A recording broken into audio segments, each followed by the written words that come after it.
So, good morning and good afternoon or good evening, wherever you are. I think I've stolen that from Michael Neal. That's terrible. Anyway, really delighted to be live with my friend and mentor, Dr. Dicken Bettinger, to talk a little bit about the Heart of Dad Summit. And Dicken has very kindly offered to join me just for a very brief live today, so we can get a little bit of a preview, a taste of what's going to be coming up at the Heart of Dad Summit, which Dicken is going to be opening with me on the 30th of November at 5 p.m. UK time, 9 a.m. PST. So Dicken, it's great to see you. Good to be here, Matt. Thanks for joining me, and we'll do a bit more of a formal introduction when we get to the summit. But today I just wanted to dive in and really just ask you one question. Apart from being a very kind and generous person with your time, you support so many people, but what particularly motivated you to get involved with the Heart of Dad initiative and what I'm doing with dads? I have so much respect for parents. It's unbelievable, having been a parent and now a grandparent of four grandkids. It's such an opportunity for people. I think my kids grew me up. I didn't grow them up, they grew me up. That they continued to present opportunities, challenges for me to either rise to the occasion or fumble along and make mistakes. And so it was always a learning opportunity to become a better person. I love how you called it the Heart of Dad. I think every dad in their heart of hearts want to have more heart with their kids. I think everybody wants that. So I've also had the fortune for the last almost 45 years to help dads find their own heart and be able to rise to the occasion when an opportunity presents itself. Yeah, that's beautiful. I love what you said about your children growing you up, because that's really my experience day to day of being a dad, as well as some of the many laughs and challenges that you and I have explored in depth together. Now, on the summit, you're going to be talking with me about a subject that's very close to your heart, I know, and one that I think is perhaps I'm so glad we're opening with it, because to me it's going to be the underpinning experience of everything that we're going to be talking about in the subsequent days, and that's the topic of presence. And when we were chatting about this the other week, you were saying to me that you're seeing more and more that this is really at the heart, at the core of what makes a difference for our experience. Would you just say, without kind of stealing your thunder for the actual summit launch, but would you be able to say just a few words of why presence is so important to you? To me, presence and heart can't be separated. That if we parent from our head, from memory, or from learned information without heart, it just doesn't work. I mean, I'd read a book on parenting and I'd try to put into play the techniques I read about, and my kids, especially my daughter, would go, "Oh, Dad, geez, what book have you read now?" Because she could tell it wasn't authentic. She could tell I was doing something that I heard somebody else say worked for them. And once I began to learn that I don't have to know in my head how to parent. It's funny to say that became apparent to me at some point, but I I didn't have to know in my head how to parent.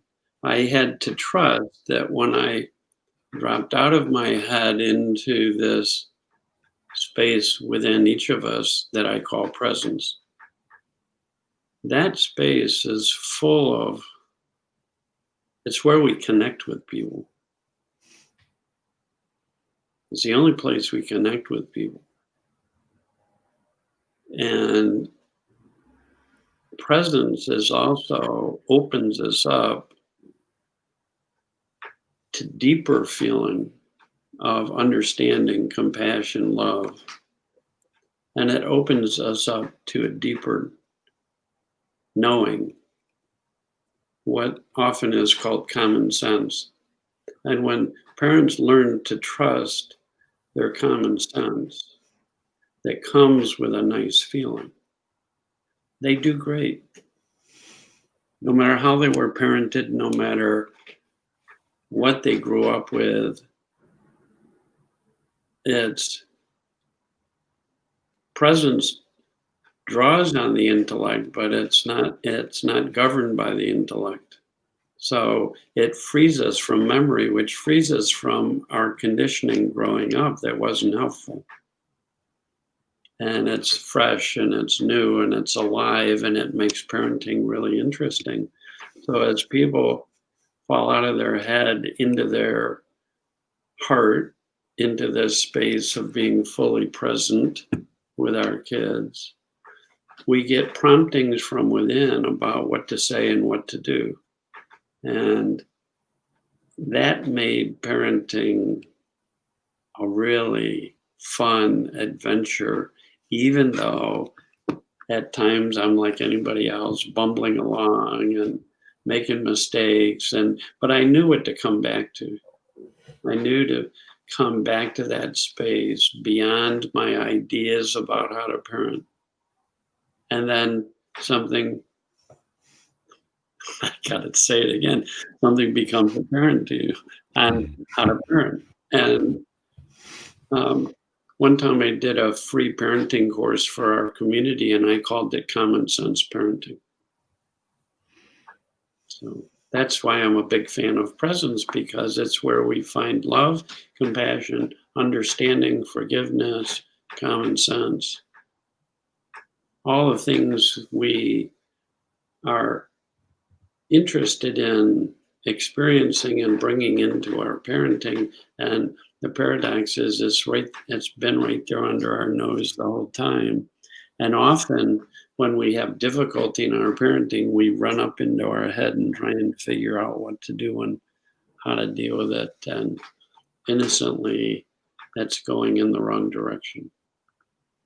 Yeah, so beautifully said. And what I'm left with just from that kind of very rich snippet from you is how it takes so much pressure off. It takes so much pressure off to get it right, to have the answers in advance, to know what course to steer as a parent, as a dad.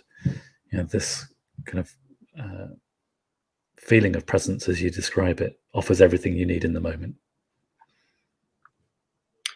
I remember years ago reading at the end of his life, Bruno Bettelheim, which was the president of the American Child Psychiatry Association. At the very end of his life, he says, "My conclusion after working with parents my whole life is that my advice to parents after all that time is put away your books. Nothing wrong with reading them, but put them away or set them aside and learn to listen for and trust your own common sense. Because common sense is something that comes to us and it's a good feeling. It's not anger, it's not hurt, it's not impatience, it's not stress, it's not frustration. It's in a quiet moment going, oh, this makes sense. He says, if you learn to listen to that and parent from that, you'll be a good parent. You'll raise good kids.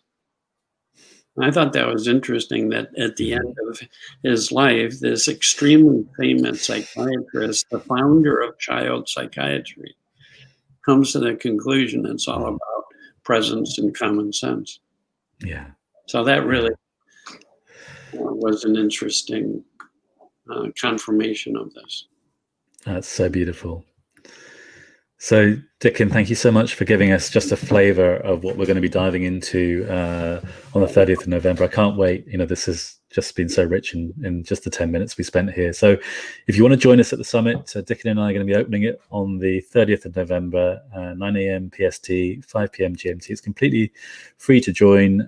You can register at www.heartofdad.com/summit. And we really look forward to seeing you for 10 days, 10 amazing speakers, starting with Dicken, and see you in just over 2 weeks.